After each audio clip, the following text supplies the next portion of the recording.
So, what happened yesterday? Well, as well as I saw the cycle, it touched the reversal, it closed below it.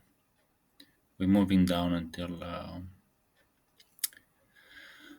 Tuesday or Wednesday next week. Now, you do not need to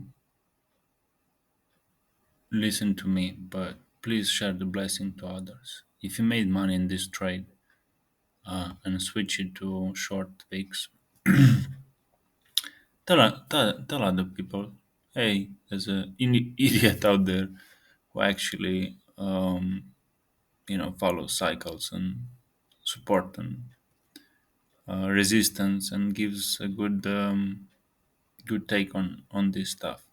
Don't keep it for yourself.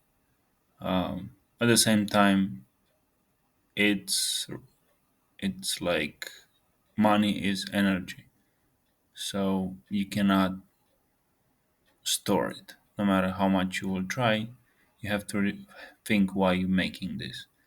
Honestly, I do it for the fun. It gives me a sense of accomplishment and it keeps my mind sharp. I did lose a lot of money learning these skills, and I'm making a course that, of course, I'm gonna promote it here, that deals with emotion and roller coasters that you have during trades. All right, good luck and share the blessings.